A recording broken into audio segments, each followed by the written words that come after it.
we are here to express our gratitude in the way academics do, individuals and institutions, to a leading thinker who has given to us so much and who has striven all his life to enlighten us and enlighten wider constituencies in every possible way. Well, it is usually difficult to encapsulate in a few words or in a presentation the lifelong offering of a scholar, but if we follow the maybe forgotten philosopher Henri Bergson, every scholar or every thinker has in his life one great idea. I'm not sure it's true. But, it's not enough. Today it's not enough. yesterday Wittgenstein was mentioned. He probably is the one who had at least two big ideas. But if we go with this principle that there is one big idea, and this is what I'm trying to apply to Arkun this morning to open our discussion, I would say that for me it's combining the attention to the particular, to works, to expressions that have been developed by specific scholars or thinkers in the past. This is what requires a huge investment in time, in dedication to detail and so on. So it's understanding particular expressions that emerge in some contexts, in some cultures, some civilization and so on, which are unique because they express the way things were seen or viewed or approached in those contexts, and dedicating all the effort to really reach the particularities of those expressions.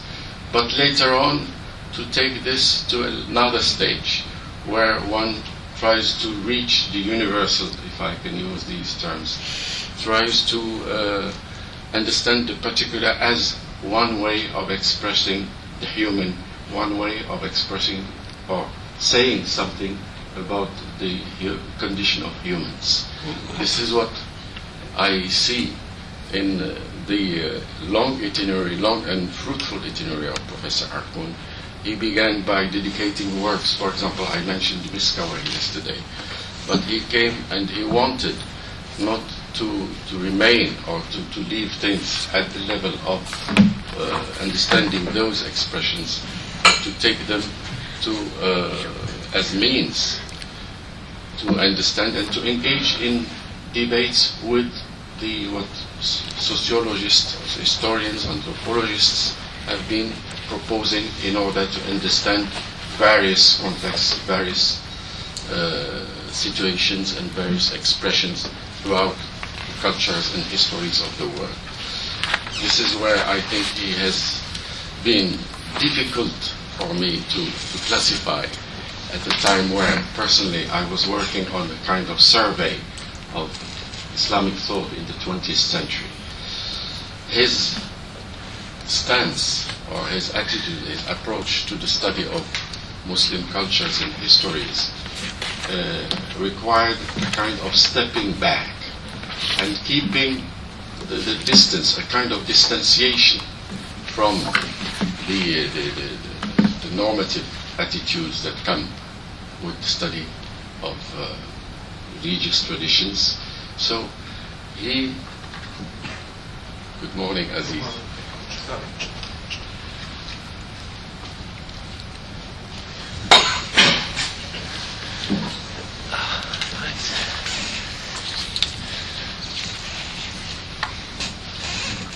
Professor Arkun, as I was saying, has been attempting to situate the particular expressions that he studied in the context of Muslim civilizations into general context of debates that attempt to reach out to understanding human societies and human civilizations in large.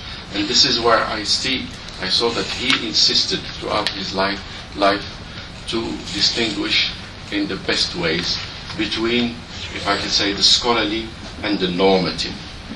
The idea is that when you are a scholar, when you want to understand how belief is constructed, you cannot come to a point where you propose normative approaches or you become a theologian.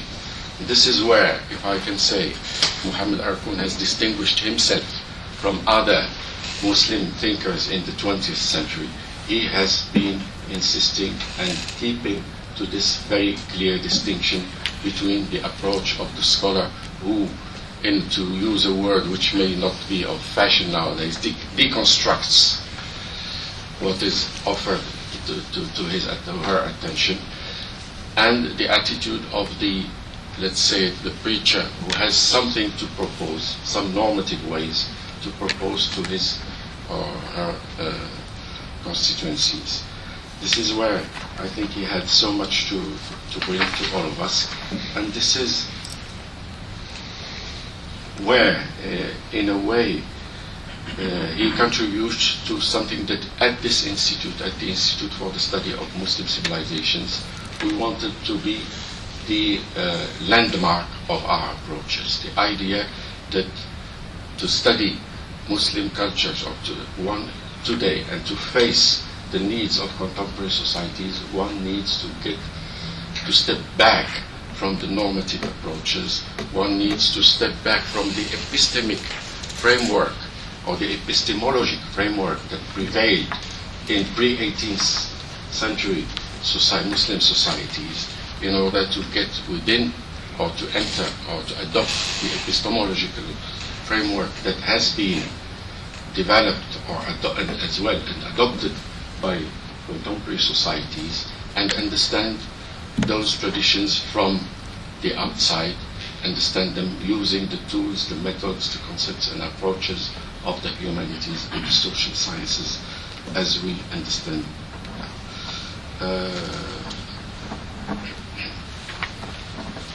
The fact that we are adopting this theme for this conference, the construction of belief, is, I think, the best way to try to capture one of the attitudes, one of the interests, one of the main interests that Professor Arkoun has had all the time. So we are very privileged that we are having around this table a number of distinguished scholars who have striven in similar ways and who have accepted to come together in order to contribute to thinking about this great question of construction of belief from various perspectives, from various angles.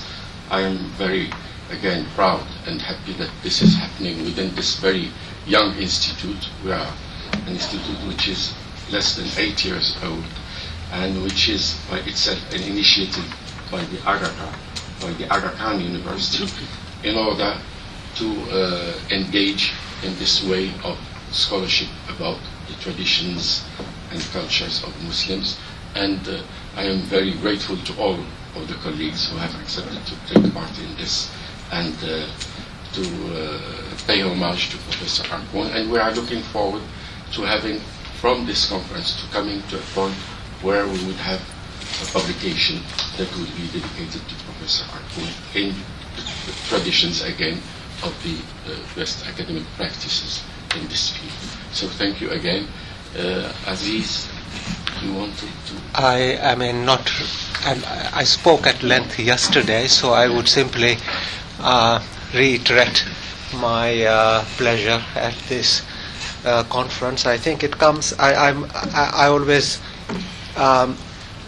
always am acutely aware of the moment at which this conference is being held, because it is a time when there is either too much religion in certain parts of the world and too little systematic understanding of religion in some other parts of the world.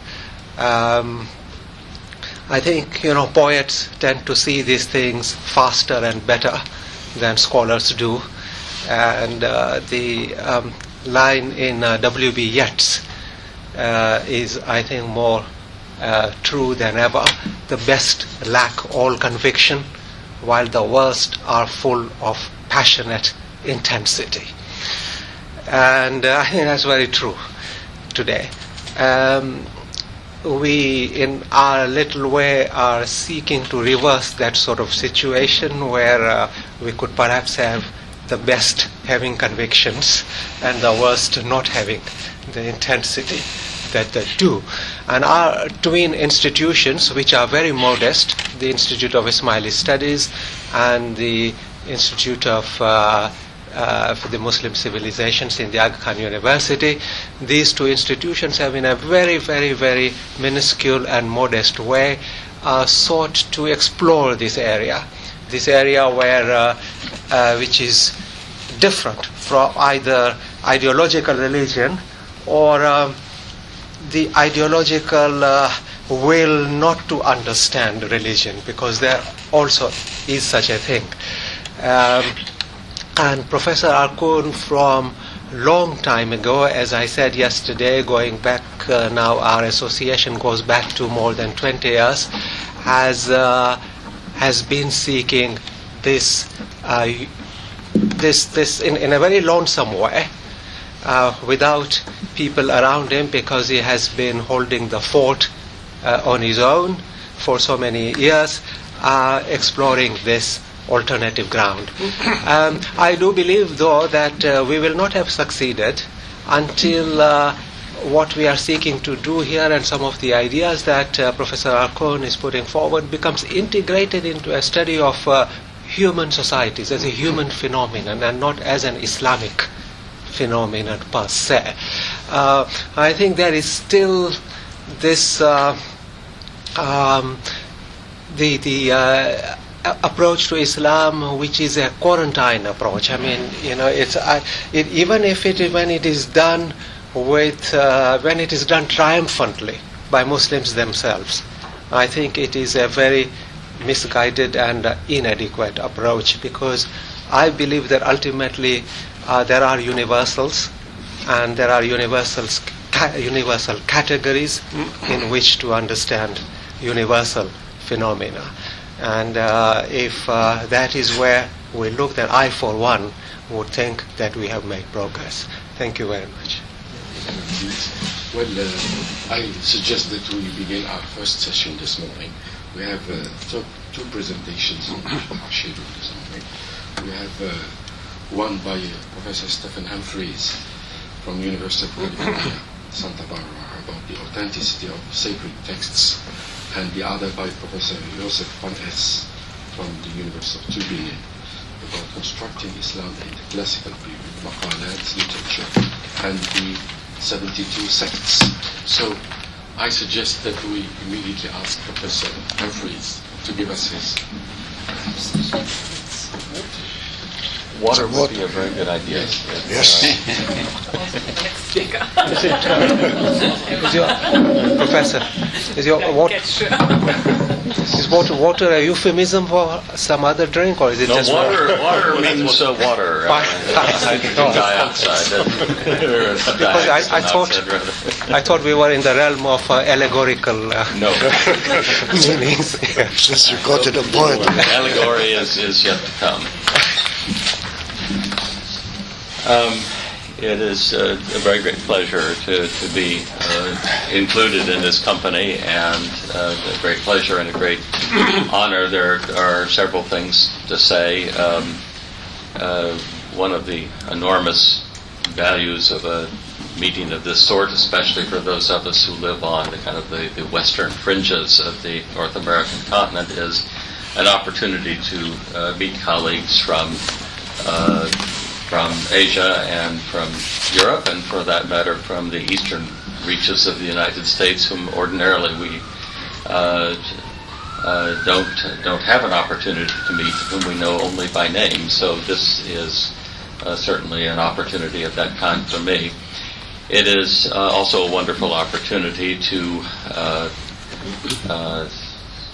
offer what I can for a wonderful scholar and intellectual, and Professor Arkoun, and people have spoken about him, and others who know him better than I will do so. But it is your work is, I think, an inspiration and a bit of a light of hope for all of us. If I can compare back to an earlier phase in my life, one of the good experiences of my life, I think, was during my few years at the University of Chicago to become very well acquainted with Fazl Rahman, who, in his own very distinctive way, which is very different from yours, it's a different intellectual trajectory and a different personality, but somebody who attempted, I think, in the same way to to combine an enormous knowledge, in his case, of the Abyssinian tradition of Islamic thought with the problems of modernity and the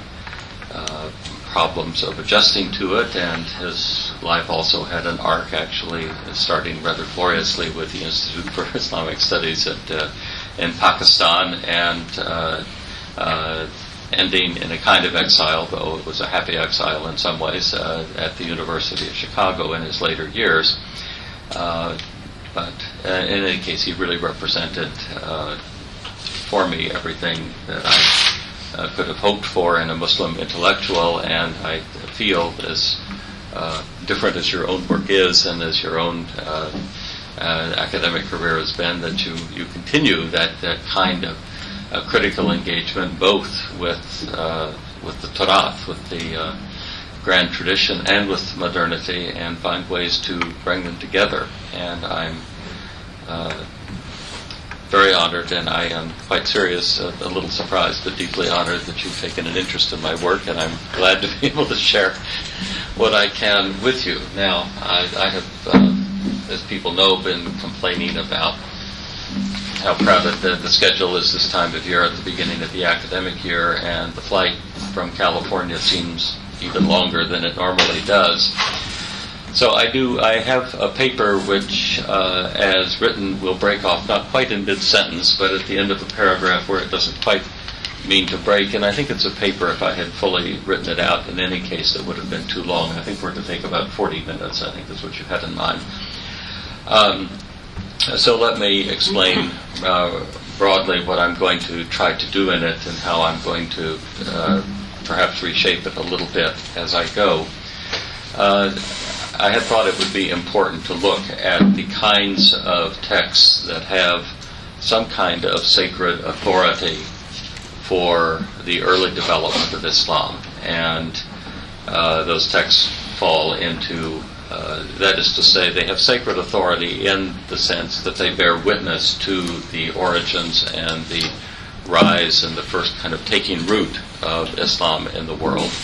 And they are the texts on which Muslims have relied to elaborate their own beliefs and practices over the centuries. They are the texts in which non-Muslim scholars, some of us better intentioned than others, I think, have relied to try to gain our own understanding of this process of the emergence of a new religious experience and new civilization, a new culture that's been built around that. And I identified, and I'll say this in the paper as I go, but 5 categories of texts of this sort. The Quran itself, obviously, Hadith, separate from Hadith because it really is separate, the Sirah, the historical akhbar on the post-Muhammadan era, this first what should we say, 30 rather eventful and often rather tortured years after Muhammad's death. And finally, Sha'r, poetry, which actually will get very little comment from me, but poetry brings up a kind of interesting problem about what texts are preserved and in what form and how we know what they are. So what I'm going to be doing actually in my comments this morning is focusing on 2 of these categories, but alluding to the others. And the 2 categories that I will focus on in my written comments are the Quran and secondly, Sirah. And to some degree, my comments about Sirah can be assimilated to those about the post-Muhammadan historical akhbar, although they're not quite the same, but they overlap. And if time permits, I'll bring in some comments which I've developed in my head, but they're not quite on paper here, on the Hadith and how we might think about that. So I think with this as introduction, I will go ahead and start. The central problem in the study of the beginnings and early development of Islam is authenticity. That is to say, in what sense are the texts on which we rely what they claim to be? Do these texts in fact embody the actual words produced during Islam's first decades? Insofar as they depart from the original statements, do they nevertheless reflect on some level the ways of thinking, the social and moral ethos of Islam's beginnings? Does every text need to retain its primitive shape to claim some level of authenticity, to give meaningful testimony about the persons and events that it purports to represent? This is a problem that confronts both classical and modern Muslim writers as well as non-Muslims, though, of course, each of these three groups has approached this problem within a distinct frame of reference, and each of them has a very different stake in the outcome. In Western scholarship, this problem was first posed in a systematic way more than a century ago in Ignaz Goldziar's famous monograph on the Hadith, and it was picked up by a number of his genuinely formidable contemporaries, in particular Julius Wellhausen, Leone Caetani, and quite idiosyncratically Henri Lamens. Their solutions to the problem were provisional at best, as they themselves recognized, but they were not further developed or revised until Joseph Schacht's The Groundbreaking Origins of Mohammedan Jurisprudence in 1950, a book whose implications, I think, have yet to be exhausted or, in some cases, even fully understood. A quarter century after Schacht, an even more radical challenge against the problem, or on the problem of authenticity, was launched infamously, I suppose, by John Wansbrough, Michael Cook, and Patricia Crona, who in effect declared null and void everything that had been written about the whole period of Muhammad's prophetic career and the early Arab-Muslim conquest era, in effect the 6 decades from 600 of the Common Era down to the rise of Muawiyah in 661. On a different level, the work of Albrecht Noth, you see how much trouble the Germans have caused us in all this. In any case, on a different level, the work of Albrecht Noth suggested that most Arabic historical writing from the late 8th through the 9th century could be reduced to a body of free-floating topoi and motifs, few of which could be securely attached to any real persons and events. That is, the same stories were told over and over again, but with different locales and casts of characters. These challenges could neither be ignored nor easily assimilated, and they have provoked a burgeoning and very sophisticated set of responses from all directions. Leading names among those familiar to me would include Lawrence Conrad, though recently less active, Michael Lecker, Fred Donner, Chase Robinson, Robert Hoyland, Harald Motzke, Stefan Leder, Alfred de Prémar, and my colleague Joseph Van Ness, and more recently a younger American scholar, Suleiman Murad. There is as yet no consensus, and likely there never will be, but it is fair to say that the way scholars, Muslim as well as non-Muslim, think about these texts has changed forever. We are far more aware of the problems and possibilities of the Arabic text than we used to be.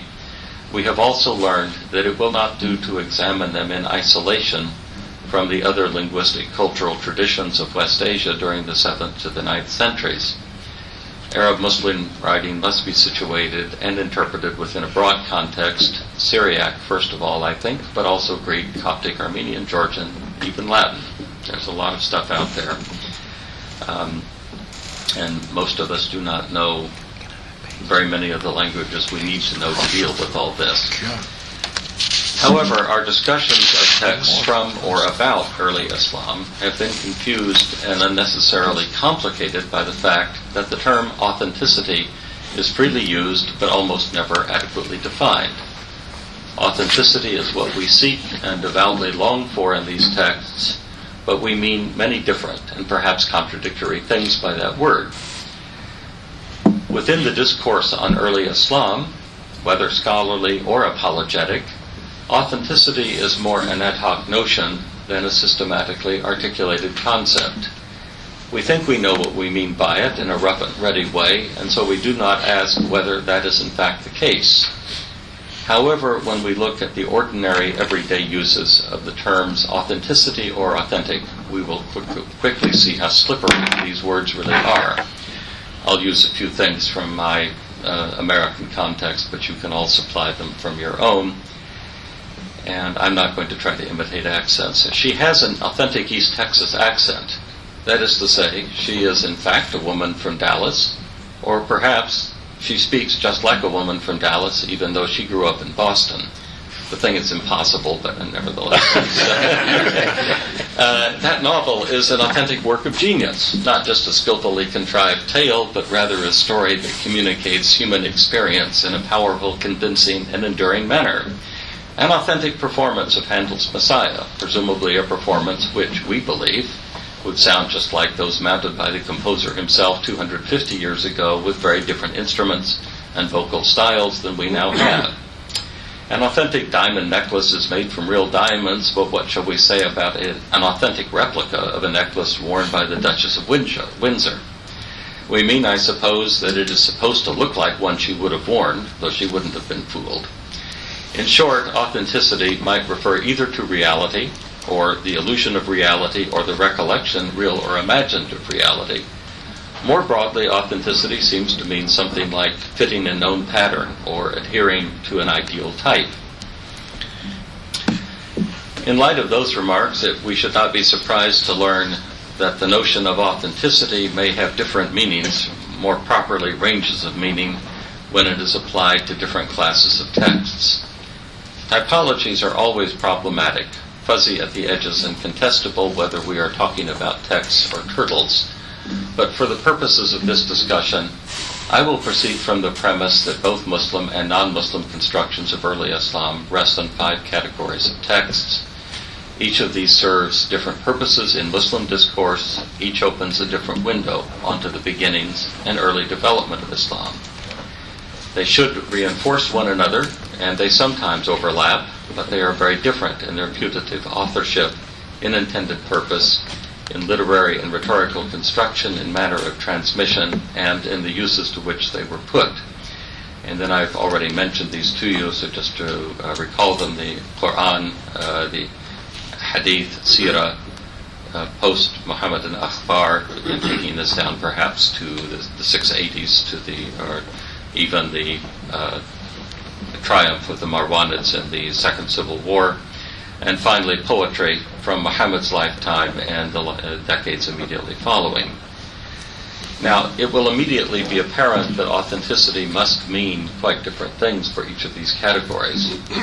If the Quran is held to be God's own eternal and unmediated speech, transmitted verbatim by his chosen prophet, as Sunni dogma ultimately defined it to be, then each and every ayah of the Quran must contain precisely the words voiced by Muhammad in a state of inspiration, neither more nor less. On the other hand, a narrative, a khabar, about the Battle of Qadisiyah faces a more forgiving standard. Here, authenticity is a highly ambiguous concept. It might refer either to an issue of substance, that is, the khabar reports more or less accurately an event that really did happen, or it might refer to the khabar as a text, that is, it is based on the statements of its purported original narrator, whether he was a scrupulous truth-teller, a bold-faced liar, or a spinner of fables. Such a khabar need not have a fixed verbal form. There is some room for editorial intervention in the course of transmission. It is perfectly legitimate to have contradictory stories about one and the same incident. Presumably, Hadith and Sirah represent some intermediate status between Quran, with its demands for strict verbatim verbal accuracy, and post-prophetic history, with Hadith subject to a level of scrutiny more rigorous, but substantively really quite different than is Sirah. In this typology, poetry is the outlier. But since poetry is usually cited as evidence, since poetry is usually cited not as evidence of statements or events, but rather as commentary on them, the issue of authenticity is importantly mostly to littérateurs or actually to modern scholars who are looking for contemporary witness on points of language and usage and so on, rather than other things.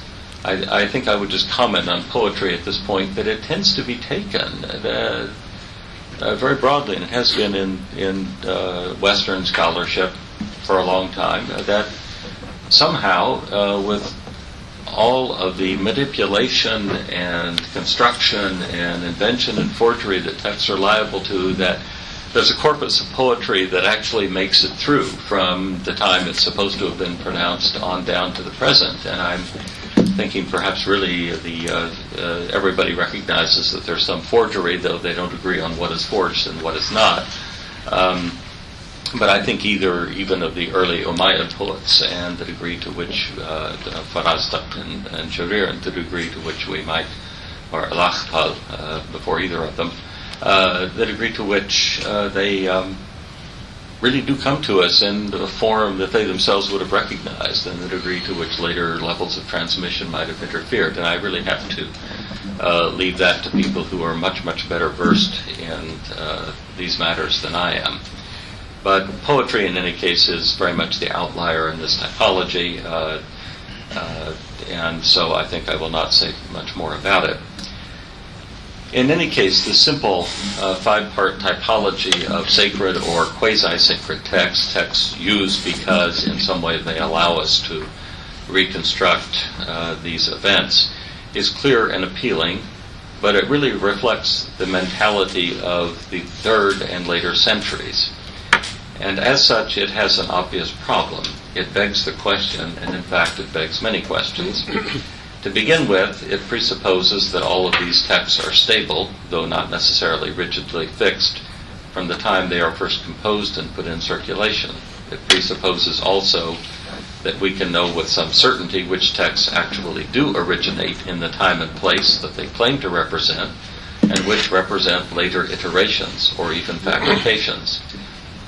It presupposes finally, and I think most importantly, that the earliest generations of Muslims regarded a given text in the same way as did their successors in the 3rd and 4th centuries of the Hijra, and assigned the same level of sanctity and value to it.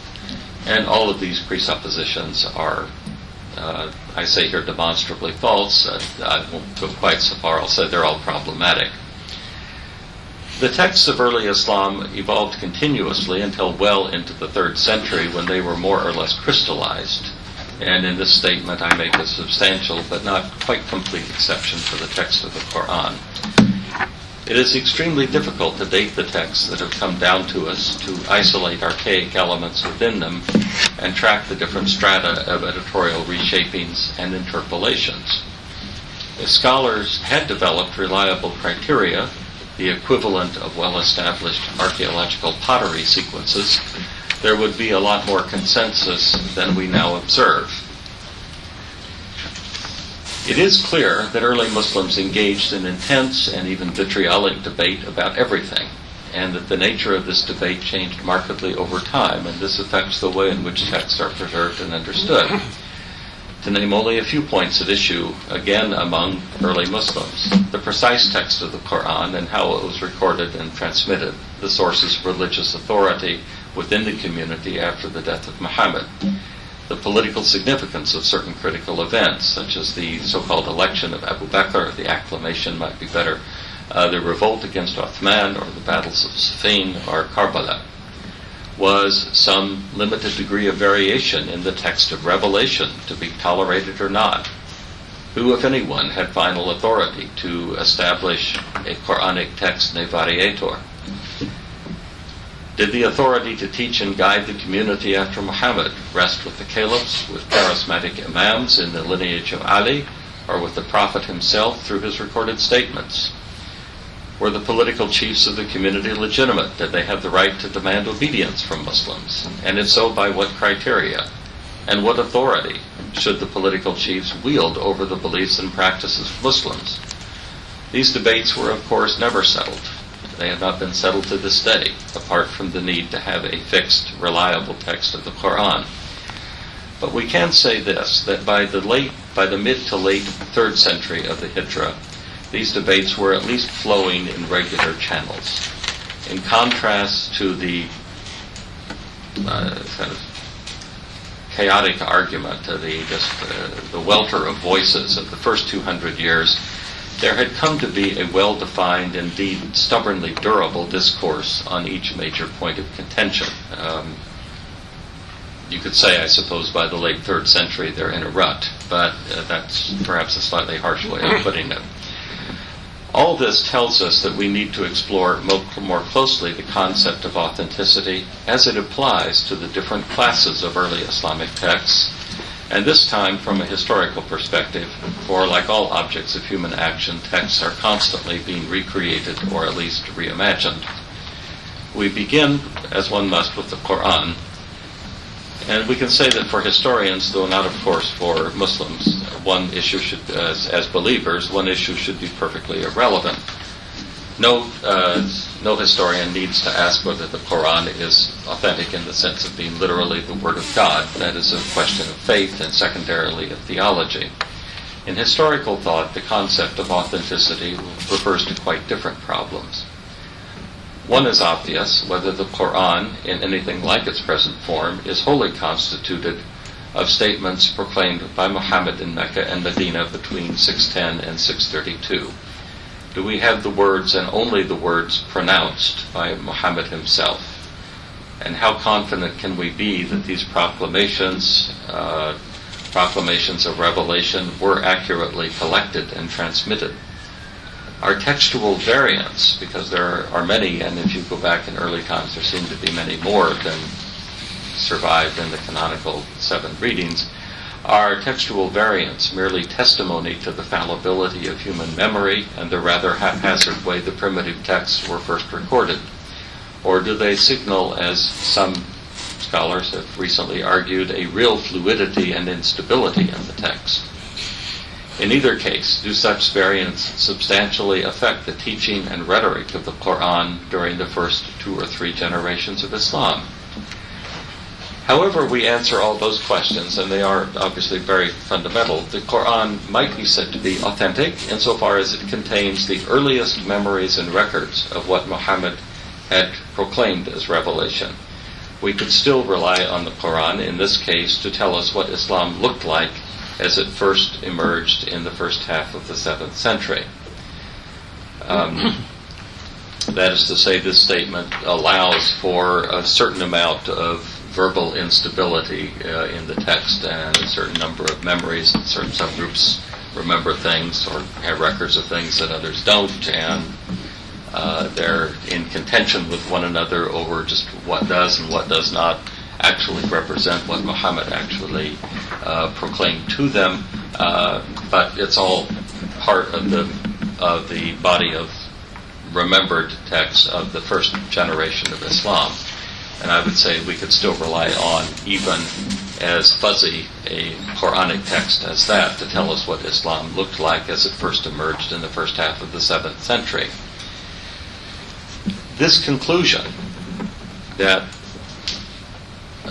even a fuzzy Quranic text would tell us what Islam first looked like would not be affected by an argument that the Quran was at bottom an assemblage of materials already quite familiar among at least the oasis settlers of West Arabia.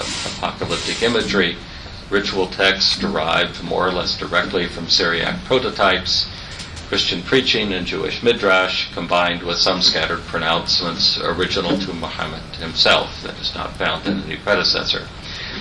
From this perspective, the Quran would be less important as a powerful, even transformative religious vision than as a repository of all the religious currents crisscrossing early 7th century Arabia. However, if the established canonical text goes back to the time of Muhammad and his first followers, then however it came into being, whatever we say about it, it is still an authentic witness to the beginnings of Islam and to the message that did transform the lives of his followers. It's worth remarking, I think, briefly here that neither way of seeing the Quran is particularly modern. We might ascribe it to certain Jewish and British scholars of the last few decades, but both in fact go back to the beginning of the 2nd and 8th century. By then, Muslims were clearly insisting that the Quran was precisely and literally God's word, revealed through his chosen prophet Muhammad, and Muslims had a pretty stable text by that time. At least I believe that they certainly did, the fixed text. Among Christian observers, however, many of whom are Arabophone, the Quran was just a farrago of recycled Jewish and Christian teaching with some peculiar distortions added to the mix. And we can trace these perspectives further back into the late 1st and 7th century. The famous inscription in the Qubbat al-Sakhra from 692 or right thereabout explicitly links Muhammad with a new dispensation, and with many passages that are citations, or at least a very close paraphrase of Quranic verses as we have them. On the other side, Christian writers like Sabaeus of Armenia, writing around 660, and John ben Parkaye, a few decades later, around 690, portray Muhammad as drawing freely on Jewish and Christian teachings, though in fact I don't think they explicitly ascribe a book or scripture to him. They ascribe preaching to him, but not a book as such. Now suppose we follow John Wansbrough's lead, which takes us into dangerous territory, but we are in London, and so it's all right. Suppose we follow John Wansbrough's lead and argue that whatever we might say about Muhammad, which in his mind is very little, the Quran as we now have it certainly does not go back to him. It would have taken its present form at least a century later, perhaps 2 centuries. Is there some meaningful sense in which we could claim authenticity for the text? There is, though no Muslim, and really few non-Muslims, would find it at all satisfying. Under this hypothesis, the Quran could not stand as an authentic record of Muhammad's prophetic speech, but it would absolutely be an authentic record of what 2nd and 8th century Muslims had established and accepted as the revelation he had brought. And as such, it would continue to be the foundational text of all later Muslim religious thought and practice. Scholarship based on the premise of a late Quran would have to ask how such a long, complex text was molded out of disparate elements, and far more importantly, however Muslims had been persuaded to accept this text as the revelation vouchsafed to Muhammad more than a century earlier. On the other hand, our understanding of how the Muslims of the 3rd and later Hijri centuries interpreted and used the Quran would, at least in principle, hardly be affected. One might compare this hypothetical situation to the one confronted by historians of Christianity. For students of the 1st and 2nd Christian centuries, it is crucial to ask when and how the Gospels were composed and put into circulation and gained acceptance. For students of the 3rd and later centuries, the Gospels are a fact. The point is what they meant to those who read them. For Hadith and Sirah, so that is what I would have to say about the Quran. But for Hadith and Sirah, the concept of authenticity cannot mean what it does with the Quran. Both Hadith and Sirah are sacred texts, although in different ways and on different levels. But they both represent human speech, the speech of Muhammad himself, presumptively as preserved by his followers in later generations, and in the case of Sirah, the speech of those who observed and recorded his career. As such, the contents of these words are sacred because of the person and the events to which they refer, but the words per se are much less so. Sanctity and religious authority inhere in what they say, not in how they say it. Whatever we think about the Quran, and leaving aside perhaps the most extravagant hypotheses, the Quran became a closed corpus very early on. Either, if not at the death of Muhammad, in the Uthmanic compilation, or at latest perhaps in the Marwanid recension, which seems to have standardized or gone some distance towards standardizing the vocalization of the text.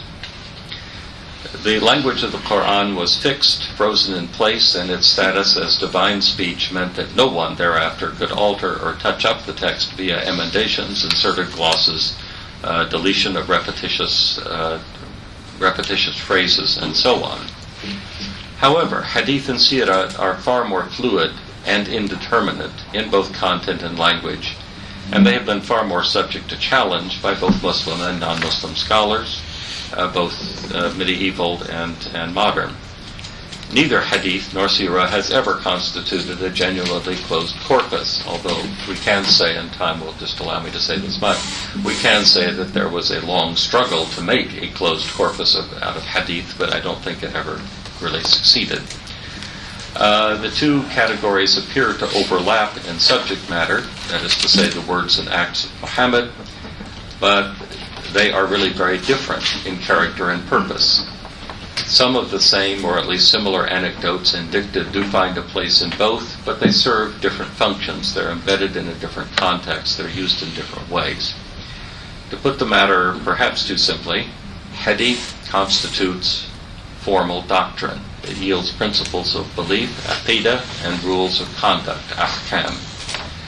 And that's what it's intended to do. It's compiled for precisely that purpose.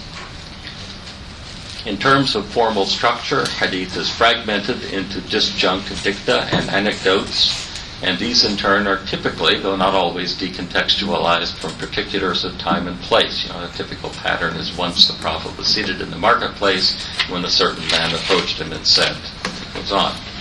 And you have no idea what year or what situation is involved. It doesn't make any difference. Once upon a time.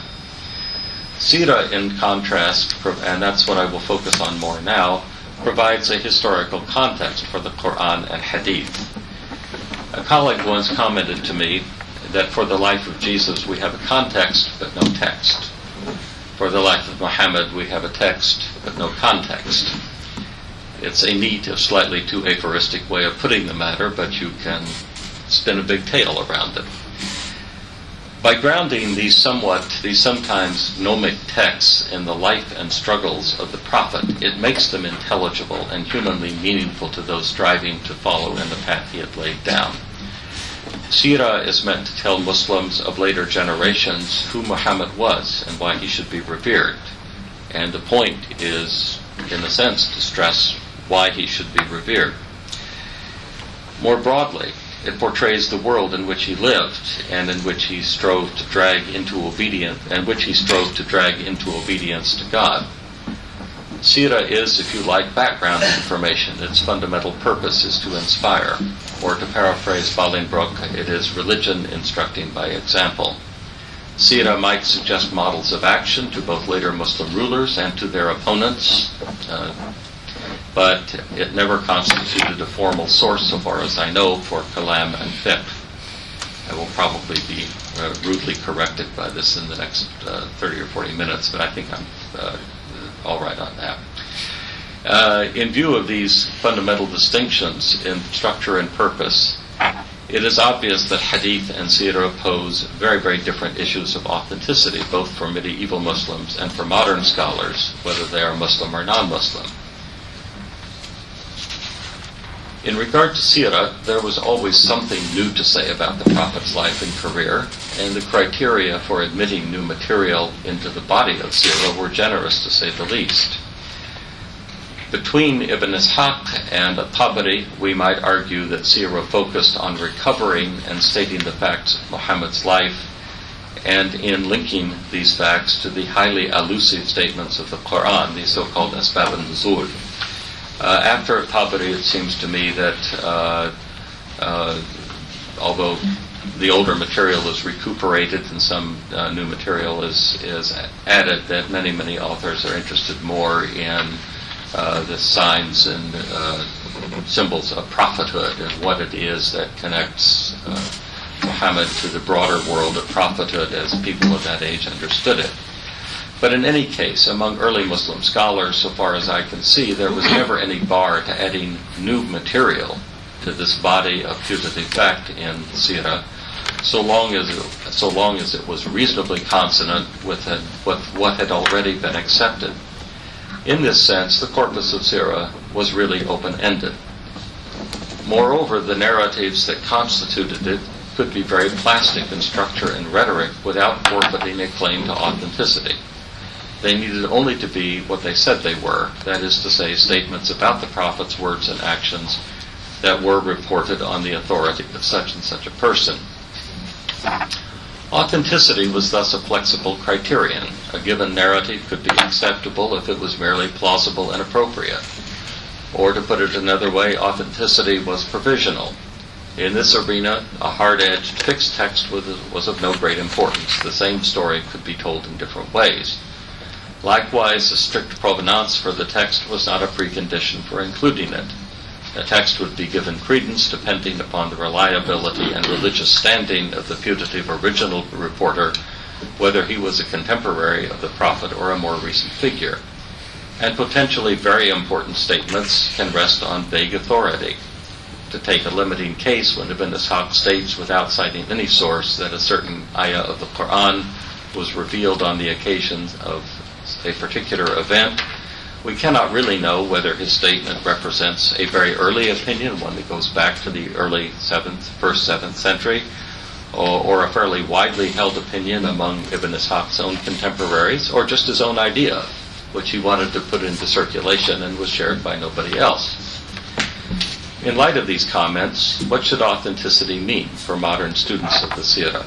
I think it depends on what we're trying to achieve.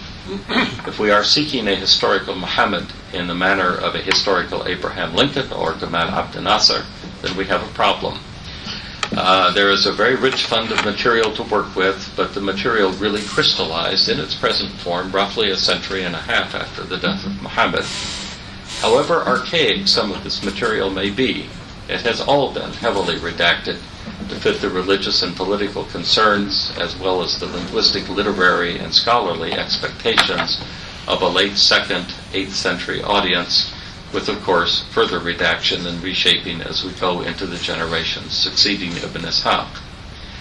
We all have our own instincts about what of all of this is based closely on the testimony of early witnesses and what is a late forgery, about what reflects real events and what is legend.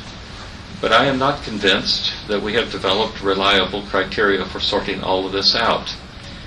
Just about the only text in Ibn Ishaq that almost everyone agrees is genuinely original is the so-called Constitution of Medina, and it is so utterly different in language and character from everything else in that compilation that it cannot be used as a broadly applicable criterion of authenticity. A hallmark of good science is that experiments and the results they yield can be replicated. Students of the Sirah have not figured out how to do this. Our results overlap, but they do not concur across the board. We could say that authenticity does not require that a given narrative be told in just the way it originally was. Paraphrasing, blending originally separate narratives, emphasizing elements that speak to the compiler's own concerns are all legitimate aspects of transmission. We can only insist that a transmitter not alter a story so as to change its meaning, or that he not invent things that never happened. And of course we all agree on this latter condition, no alteration or inversion or invention of the text, but we are unable to apply it to particular cases in any consistent manner. So in seeking for the historical Muhammad, it seems to me that modern scholars, at least non-Muslims, are more and more reduced to taking a minimalist position, rather than expanding the story, which is the natural instinct of all historians. We reduce it to its narrowest structural elements. In regard to Ibn Ishaq and his successors, we might say that they preserve for us what they understood from the perspective of their time and place to be the crisis points in Muhammad's life and the life of the earliest community. For example, the call to prophethood, the Hijrah, and the founding of the new Ummah in Yathrib, the three great battles which secured the future of the Ummah, the struggle with the Jewish clans in Yathrib, and so on. But here we have to make 2 points, and these will be the ones with which I conclude. First, the stories and poetry which coalesced around these crisis points may well be much later inventions, or at least epic elaborations of the primitive accounts. That is to say, we can say that the crisis points are authentically remembered, but that the narratives that have been built around them, not so much. The fact that a given event really did happen does not guarantee that the stories we tell about that event are truthful in any sense. More important, perhaps, is that these crisis points represent a specifically Muslim way of remembering and reconstructing Muhammad's life. And we might have expected quite a different selection of crisis points, if you like, from Muhammad's Qurayshi opponents in Mecca, or for that matter from the Jews of Yathrib. And no doubt there were also alternative Muslim grand narratives about Muhammad's life, which have simply disappeared. But for slightly later times, the Caliphate of Uthman, the Ali-Muawiyah conflict, we can certainly still very clearly discern such competing narratives. Those do survive. One last point might be made about the authenticity of the seerah. Things that seem legendary to a modern consciousness would not have been so among people of the 1st and 7th century. We should not dismiss apparently miraculous stories out of hand. They may be later inventions which attempt to assimilate Muhammad to earlier prophets and indeed to the Syrian and Egyptian holy men of his time. But they may just as well represent the experience that his followers did have of him, however we may wish to explain that experience. We are not entitled to dismiss the experience of the holy among our forebears. We are called on to try to understand it, and I think in saying that I'm probably simply echoing the voice of Peter Brown, as so many of us do so much of the time. Again, the criteria by which we would evaluate these narratives of miraculous or legendary events are still to be worked out.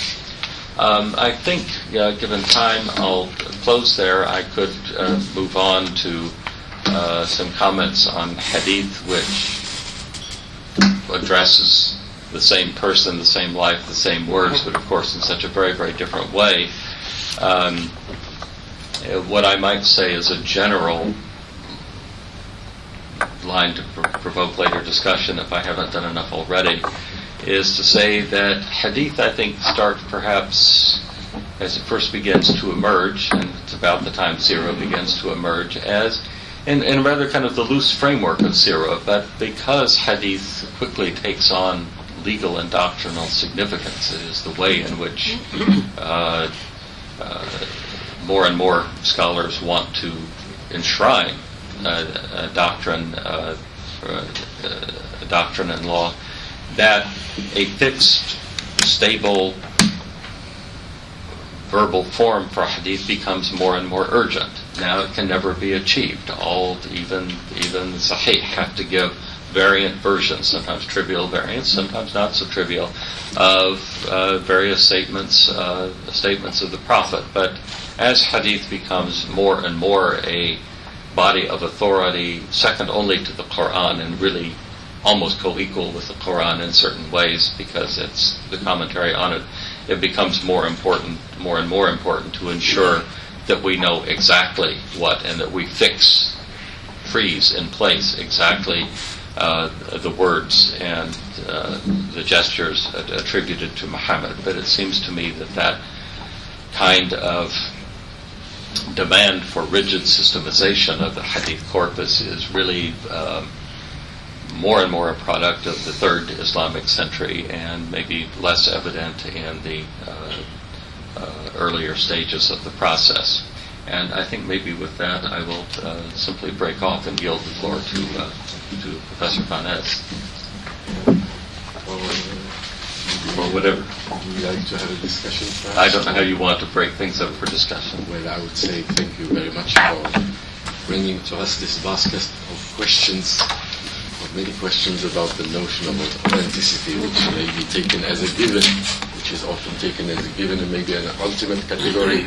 It is either there or not there, but questioning the various issues that come with it, and doing it by reviewing or looking at the Quran, Hadith. You mentioned also share initially and so on, and that brings, I think, a lot of great questions and shows maybe the relativity of some debates that may be taking place about it. So I suspect that maybe you won't need to be rudely corrected that you said put it, but there may be some questions that some colleagues would like to raise at this stage. Since we have some time this morning, I think it may be good that we open the discussion immediately. So we don't have to papers together and discuss I would them? suggest that we Okay. discuss first paper boy. So, yes? Would you present yourself? My name is Yahya Baita. I'm from the East of United States. And first of all, thank you very much for a very enlightening presentation. Can you speak up a little, please? Yes. I'm not sure I was heard well around the table. Please go ahead. My question and comment is that in your presentation you have defined, or rather you talked about what authenticity means. And you have given quite good examples regarding to the text, regarding to the time period and so on. But one thing that I didn't see is that what text itself could mean, because that was not in the presentation. What I understood that text in the case of this presentation was more focused on the written, documented text, while text could, for example, particularly with respect to the paratext, could also be oral traditions, because oral traditions in the life of everyday life of people have more power and more influence, not only understanding their own religion and practice, but as well as even putting a powerful question and also even threat to the closed text, let it be Quran or let it be Hadith.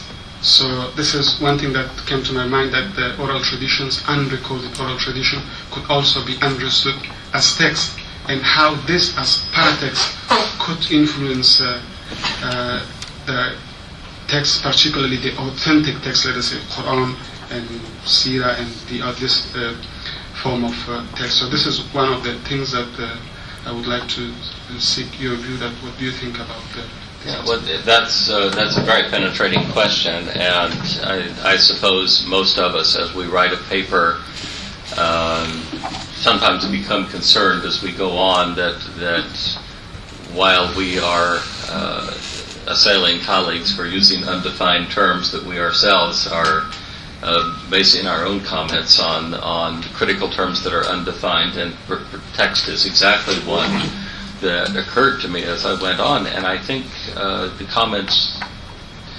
you made in posing your question are probably as good as any answer I could propose to it. I might try to perhaps pick up on the point that you suggested, and that is that written texts, as they become crystallized, if they remain part of a living discourse, if crystallized written texts remain part of a living discourse, then they're embedded precisely in these oral paratexts. Certainly among contemporary Muslims, and I think Muslims of all periods that I can see, don't cite the Quran just to cite the Quran. They cite it in a context. They're making an argument. They're expressing a feeling or searching for a value or something of that sort. And it is really the context in which even something as stable as an ayah of the Quran is cited, that it becomes really critical to understanding what it meant to people, what it does mean to people. And I think this is even truer as we move into the realm of Hadith and into the realm of Sirah. And I think probably the popular sense of Sirah in the Muslim world is nothing even so rigorous as Ibn Ishaq. It's almost folkloric in many cases, but it is what is meaningful to the people who bring it up. And so I think this whole oral tradition, which of course is very difficult, if not impossible to recover for remote generations, is a very, very critical part of what we have to mean by text. And I hope I'm addressing your point, and I think you've pointed precisely to a very critical issue that I did not address here. Thank you. Thank you. Thank you very much for an illuminating paper. I have one specific point which I would like you to help me with. And it deals with the reliability of oral and written traditions. People who work on cultural memory, this is something almost fashionable now, or maybe already sort of on its way out. But they tell me that oral traditions, which cover more than 3 generations, are in itself completely unreliable. 3 generations is a sort of a span which makes histories, stories, things told, they can be reliable. Everything which transcends 3 generations is hazy and foggy in the extreme. Now, this is a little bit in contradiction to what was just said, that the oral tradition was so strong and so reliable. And I just want to ask you, because in Germany and outside Germany, but especially in Germany, there is a very violent discussion of these things, and many people say anything which is more than 3 generations back is, if it's not preserved in written form, it's completely unreliable. Would you agree with that, or where would you sort of have the what kind of criteria do we have to judge reliability of written texts versus oral texts? Well, again, that's a very challenging problem as well, and I think one of the things let me just start. I remember one of my first international conferences when I was very young, still a graduate student, and Claude Cayenne, who many of you remember, attended the meeting, and after various papers, c'était très intéressant, he would say, and then you knew that the guy was going to be crucified. And so when you say it's an interesting problem, of course, I'm looking for the door and waiting now. But I think the question you brought up is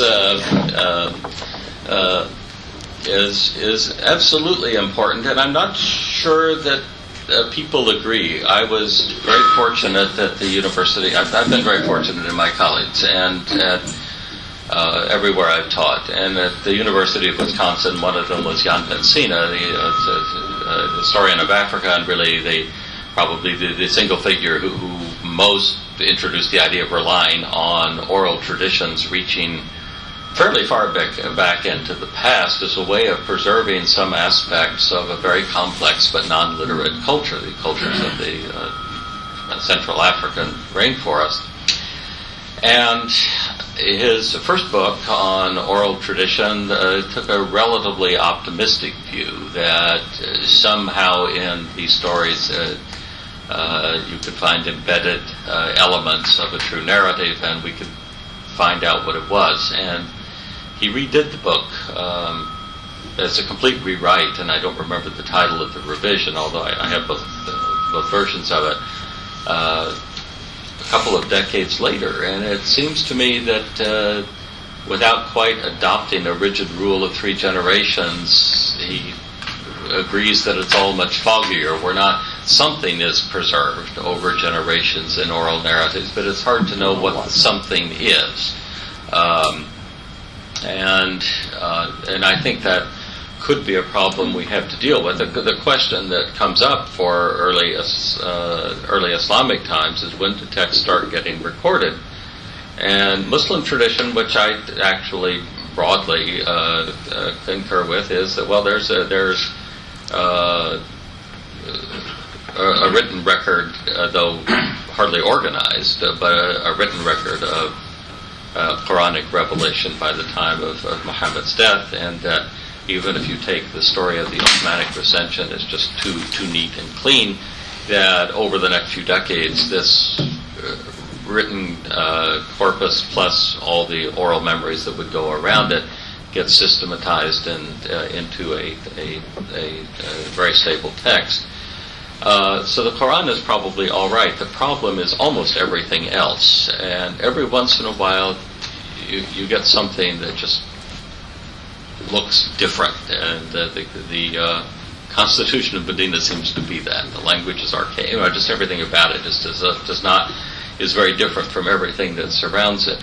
But there's very little of that sort of thing. But sometimes you get some things in the conquest narratives that I suspect they must be somehow digested out of administrative documents, because they don't have the sense of folk epic or tribal Ayyam al-Arab or anything of that kind. But when we are dealing with narratives that precisely must have begun as campfire tales or something of this sort, and I don't really know how we can do it. And the point of a story is to tell a good story. And if you need to change the names and the places and the dates and so on to maintain the story and make it speak to your audience, why not? So I think this is a problem we have. What seems to I'll take the most Pyrrhonian of our skeptics, Patricia Crone, I suppose, in this. And for her, what survives out of early Islamic historiography are at least the names and lineages. And oddly enough, I think if you take those seriously, you can do a lot with them. But it seems to me also that something that survives is a memory of crisis points in the community's experience. Things, at least, that both contemporaries and their successors agree are major things that happened to them, and that all the debate coalesces around. The revolt against Uthman is a classic case in point, but the election or acclamation or coup d'etat or whatever of Abu Bakr would be another. There are these sorts of things.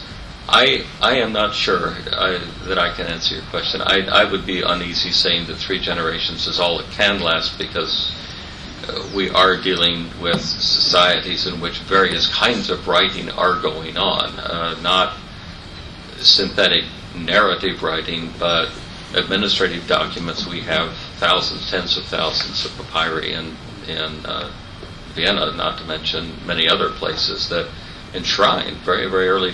People are writing like fiends, but they're not writing stories. They're writing, but there's something on which the oral narratives can be hung, and are somehow having to respond to it, seems to me. And so maybe we have to think of this as kind of a mixed oral and literate society, in which the kind of literacy beyond the Quranic text itself begins with administrative documents, and over time, as it becomes important to construct, for polemical purposes of nothing else, narratives of the community's beginning and how it came about, we have narratives coming into being, and in some kind of written or sketchy or outline form at least.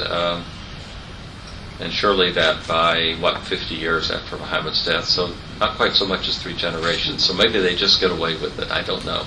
It's a good question. I can't answer it very adequately. Steve, good morning. Thank you for a very, very good discourse. I'd love to see it being spread further afield amongst in the Muslim world.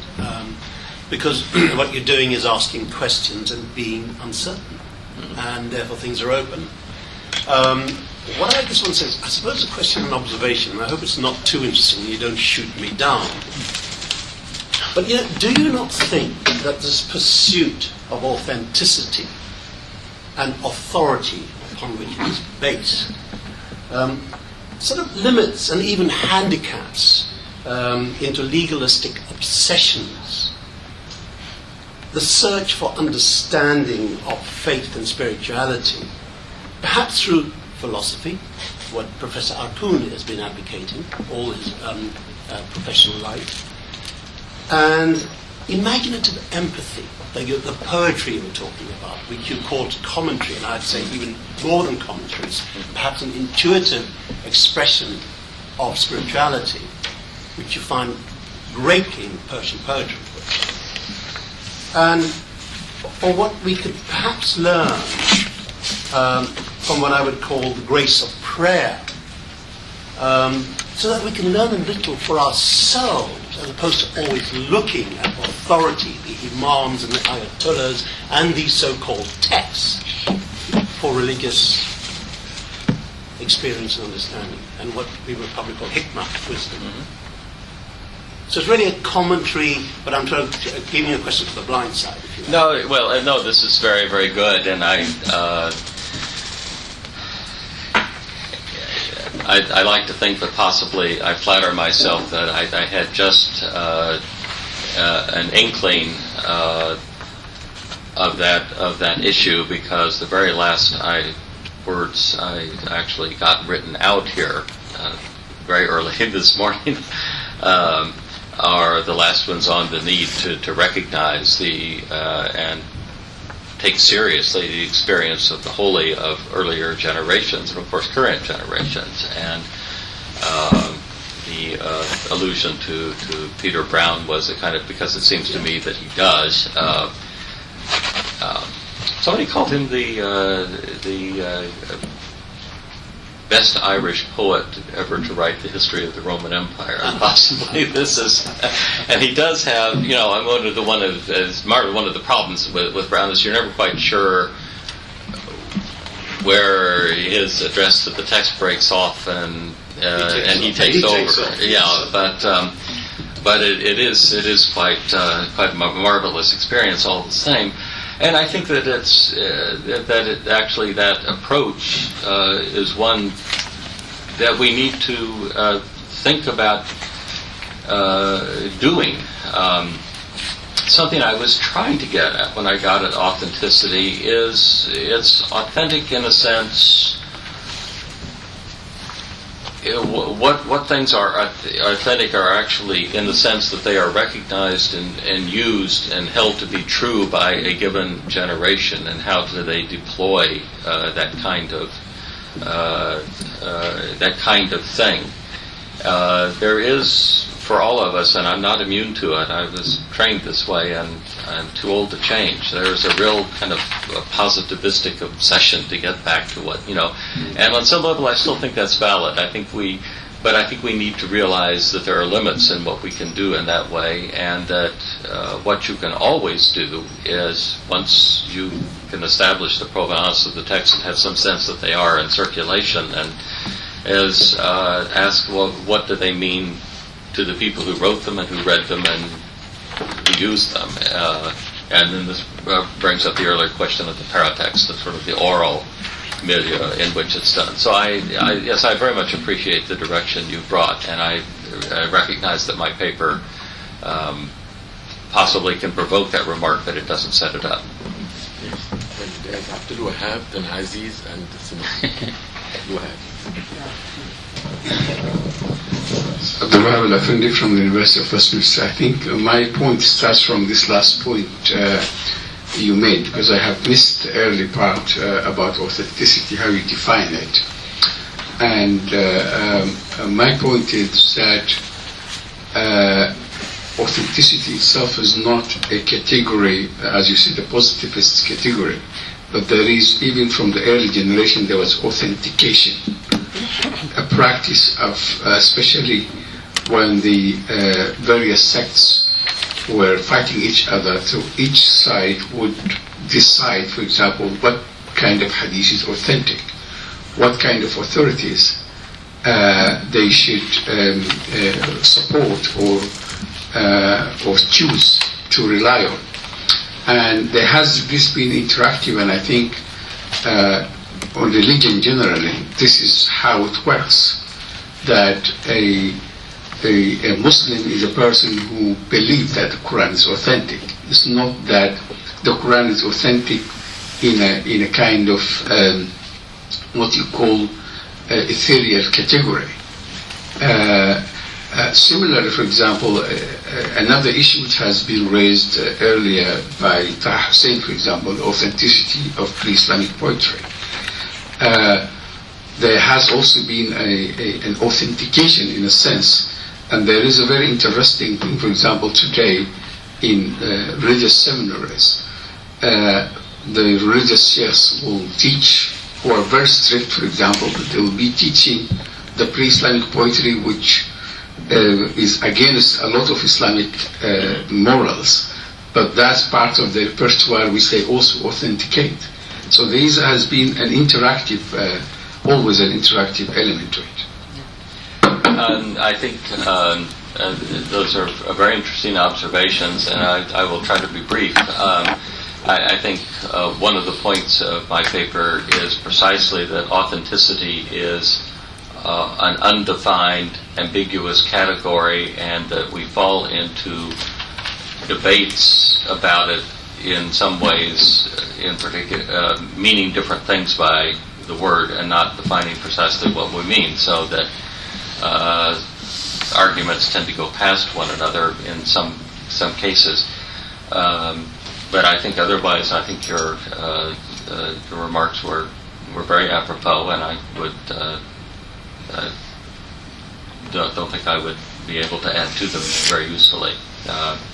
But I do quite agree with you that authenticity. The problem is that it's a very ambiguous and typically undefined category, and if we're going to deploy that word or that concept, we need to say what it is we mean by it, and in what context we mean to use it.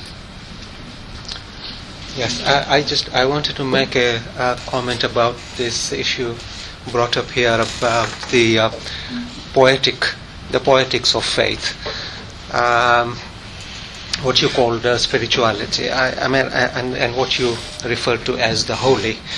I think it is important to acknowledge that dimension, but it seems to me that the problem we have to reckon with is that in any religious community, any religious tradition, this sense of the holy is so interwoven, perhaps inextricably so, with claims to historical veracity of certain things, that we cannot but raise the question of authenticity, because if we don't, then we have a mythologization of the past. We have an ideological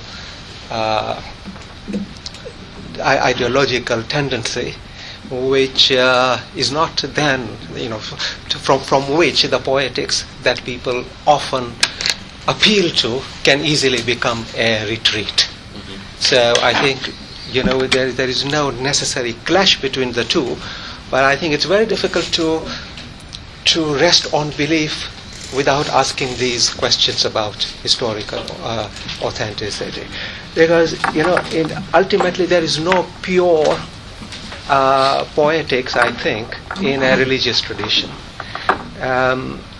One can think of a pure example of a literary poetic appreciation, which, let us say, Proust. Mm-hmm. But no social tradition or no polity can ever be based on Marcel Proust. Now, I think people like individuals like Hafiz and Rumi seem as apolitical as one might ever get in that sort of a context, but they are possible only because there already was a context. There was already an ideology, there was already a theology, and it's in that sort of context that you get Rumi and Hafiz. So they are quite derivative in that sense. So basically, yes, this is important, but there is a place for that, and they are at a tangent. I don't think they are in antithesis. Thank you. Thank you. Should I, as you wish to say, let me. I take this as entirely constructive and sort of development of issues that have arisen on the floor.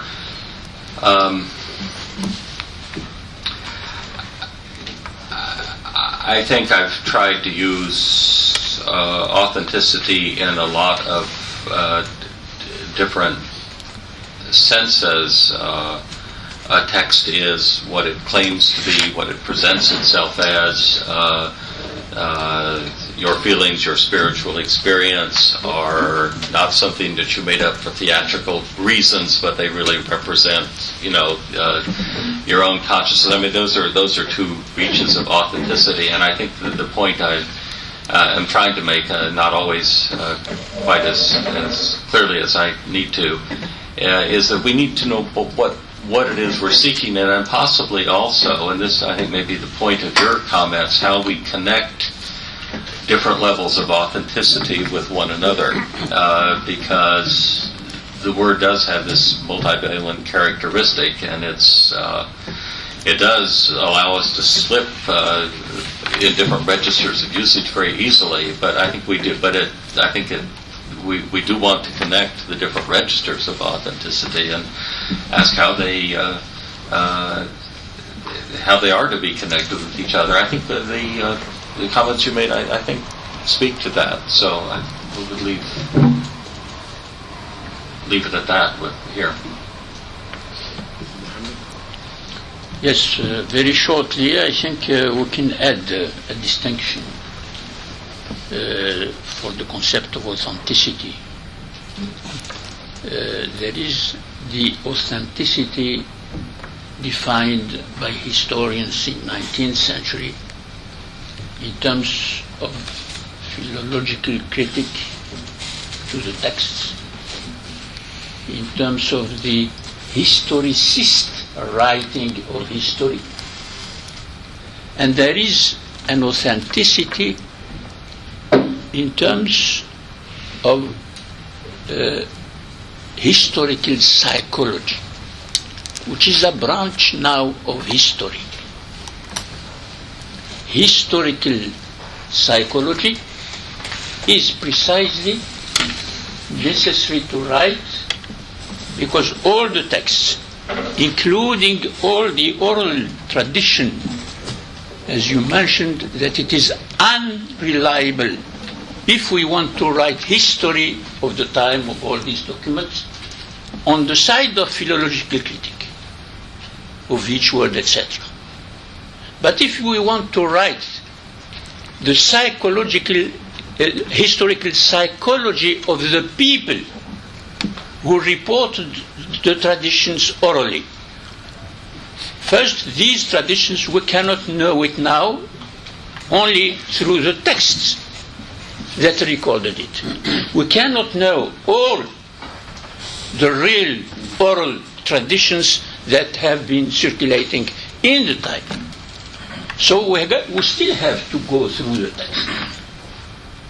And through the text, we have to read these texts to write historical psychology, not to write the critical history as we are used to do it since 19th century. And there is a misunderstanding that is still here in our exchange about authenticity. I remember personally the first time I used authenticity, I was 20. Yes. And I used it with my students in the lycée. I was teaching in the secondary school in the lycée near Algiers. I started very early. And I remember that I raised the problem of the divine authenticity of the Quran. Afterwards, I wrote an article which is that I offered to Armand Abel in the first Schrift. And what I meant by the divine authenticity is the psychological obstacle that I had myself after I received a year of teaching of philosophy when I was in the lycée in Oran. I had a wonderful professor of philosophy. You know that in French system we teach philosophy. And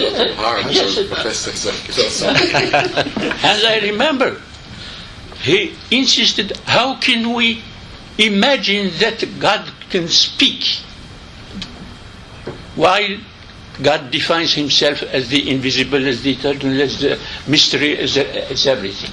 So I had a problem. Because up to 17, 18, I was thinking, like all Muslims, that God has spoken himself. And until today you have this belief. So this is the history of the building process of belief. This is a history. And for this history we need these texts. They are all authentic in this. sense because it is the spontaneous experience that is expressed through all these traditions. I approach this problem of authenticity like this. And we face it today. Because today all the Muslim discourses are a tissue of anachronism. Because when we speak authenticity, we have to speak that other concept, which is anachronism. And these texts, the oral tradition, are all anachronic in terms of philology and in terms of critical history. But in terms of psychology, they are reliable, all of them. But we are not yet used to write this history from the side of psychology. You have very nicely completed my paper for me. I practice this like this because I am considering when we speak with Muslims today, you have to speak on the level of psychology. You cannot tell him that you are making anachronism in all your discourse. He will not understand this. It is ununderstandable. It is so there is no conversation. But if you speak on the level of psychology, that he has obstacles in himself to get to the level of historical criticism. You need a training to get to the level of historical criticism, like Van Es, like all of us here, we practice it. But I practice it by making this field of history, we call it psychological history. No, psychology history. Psychology history. Historical psychology. Psychology historique. Like we say, sociologie historique. This, there are two fields of history. A full history. Well, then we can introduce our work. But in terms of psychology, because when a believer is speaking, he speaks with emotions. He doesn't speak with the tools of criticism as we do when we want to write history or to report anything very accurately. This is a problem which came from my own experience and with my students. I have one, he's answered, he knows what it is. Yes, here. When I teach here, and when I teach anywhere, or a lecture, I make immediately this distinction. There is a problem of authenticity. But that authenticity, when we speak on the Quran or the Gospels or whatever, texts that have been constructing the belief since 3,000 years, then you enter on another level of communication. And maybe through that level, you can bring the believer to accept, ultimately, also that field that is concerned with critical history, which is strictly what we teach at the university, at schools, etc., and neglecting this communication with the other in terms of, I repeat, psychology, which is the basic foundation of any belief. But I think in this discussion we should be grateful to Professor Humphreys for this start. Yes, it's a rich, because we are opening. Apart from this, it's yes. very rich, yes, because he traced many dimensions of authenticity. Yes, I think we are opening avenues for many questions, and I see that maybe we are facing a number of dilemmas, and there are maybe what I hear is that. On one hand, we have the idea of levels of authenticity, so we think of it as something having some kind of continuity and liable to be there 100%, maybe not there at all, and many degrees in between. And at the same time, in the discussion we are having, there are these two extreme poles. One of the seeing it from the psychology of those who receive, who think of authenticity as being at the foundation of their attitudes, and that which came later, which comes from the point of view of the historian or of the legal expert and so on, who wants to make sure that, well, the narrative points to something that can be said to be true or something like that.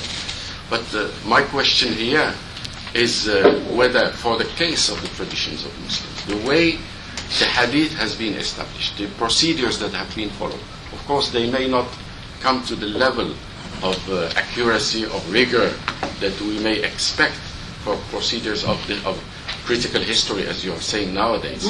But nevertheless, there is the idea, even in the psychological reception of that something very rigorous have been done for the Hadith, that there is a lot of scrutiny that has been. So there is. Are we in a position where we can say that we are between these two extremes?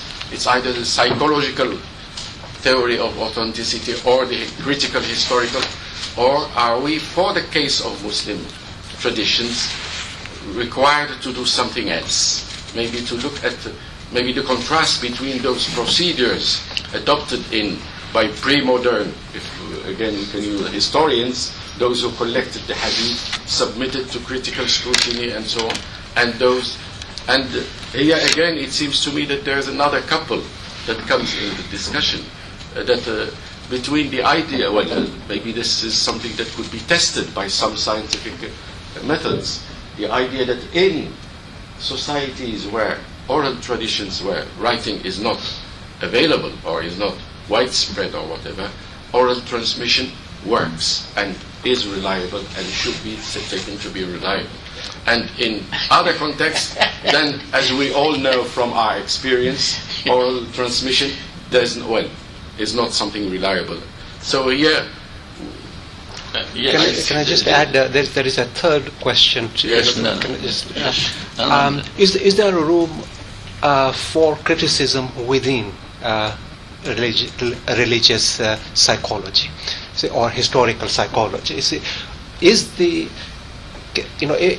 the criticism have to come outside, or is there a place for criticism inside it? Because my worry about historical psychology, from which the believer speaks, is that it seems to leave no room open for rational criticism. So is there a method for criticism in that domain? Yes.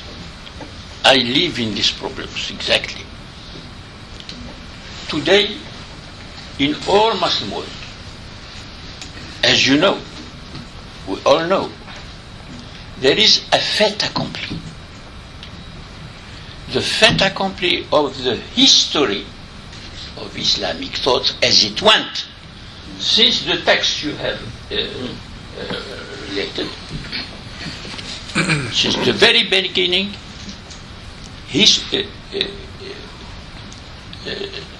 Islamic thought has been nurtured, has been based on a mythical discourse, more than on a historical discourse. You didn't mention but they think it is based also on historical scrutiny. This is the idea that the Hadith has been. There is some. But what is the fait accompli today? The fait accompli today that the Islam as it speaks today is based totally on a belief that is totally cut from any kind of historical reasoning in terms of critical history today. Because you don't, the discussion that is running now among us, I don't see if it can be carried on in Cairo or in Algiers of today, maybe in Morocco, but in Algiers, in Cairo, in other countries, in Pakistan, it cannot run like this, because they will there will be people who would stop you and get into such an emotional move that you cannot carry on an exchange like we have. You should have this experience to understand what we mean when we say belief, religious belief today in 2009 in Muslim societies as they are living today, that situation. So this problem is dominated by the fact, the historical fact, that this kind of historical reasoning, of course we have it with some historians, but we cannot have it at the level we are having it here. And the freedom of mind that we are having here in this room. So you have to keep thinking and keep explaining and keep exchanging on the level of the psychological ability of the people to whom you speak, to bring them very, very pedagogically to accept at least that when we read the Sirah, we are reading a text that has a mythical structure, linguistically mythical structure, not a text that is written with any kind of criticism, any kind. All the corpuses that you mentioned and you have examined are under this reality. When they read the Sirah, they are in devotion. They are in devotion. They cannot, there is no place for thinking, for analyzing, for discussing the concept of authenticity. In Arabic language you cannot say the word anachronism. I keep asking to all Arab thinking people.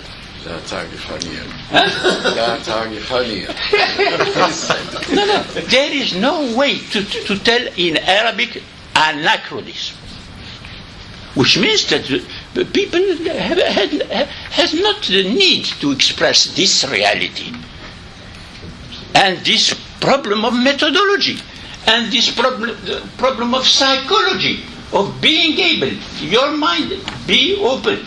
I know the reactions of my students. When I do this, they feel totally uncomfortable. At the end of the year, they feel more receptive. This is the Gaston Bachelard has written at length about the epistemological obstacle in mind. He has written at length to describe that psychologically, if some person has a belief, a very strong belief, and he never had heard Professor Van Es speaking about the history of the created Quran and etc. And they overcame with his criteria. He just unthinkable. It's unthinkable for him. We have to create an intellectual climate in the Arab world. So we have to discuss these things. No. Okay. I discuss these things in Arabic. I have written several books in Arabic. Philosophical critique of religion. And they attack me in mass and everything. They will not be. But you have to start somewhere. What are you talking about? But because you have to add to the epistemological obstacle, you have to. It was like this in Europe. It was like this in Europe, and it's not like this anymore because there were people who were willing to stand for their ideas and fight for them. Yes, but and not cater to the psychology that is dominant there. I mean, if this is what you want to do, you will never advance and progress. Well, I'm sure that Professor Akun is right when you come to what happens within mosques and maybe at levels of society at large. There are things you cannot say, and mosques are there to say. Yes, I taught in Jordan, at the University of Jordan for 17 years, and I was attacked in mosques, and they wanted to abolish the philosophy department, and we survived. Yes. So there are circles besides mosques, there are other circles where different discussions take place. And this is when we are close now to the time of our coffee break. So I should it's a time for me to make a suggestion, if I can say. This is opening a very important set of questions for us. Yes. It may be, maybe you wanted to say something? Yes. Well, my suggestion is that when you were discussing those topics, the work that came to my mind is one which I think is not yet known enough. It's by Ma'ruf al-Rusafi, published in 2002, written in 1934 by someone who is not a scholar, but who brings questions like this from the reasoning, if I can say, of a simple mind. He is not a sophisticated scholar in any way. And Ma'ruf al-Rusafi is not one. There are others. So there are maybe not only levels of authenticity, but there are levels of discussions or circles of discussions, which are, and it is important, I think, in our time, to bring those circles into contact with each other. That it's good for us as intellectuals who want to know more, but it's good for society at large to be aware that there are not only the discourses that prevail in mosques, but there are also other forms of thinking, of reasoning, there are other questions that are raised, and that are raised in circles within those countries, as Professor Dyer is stressing. So I suggest that we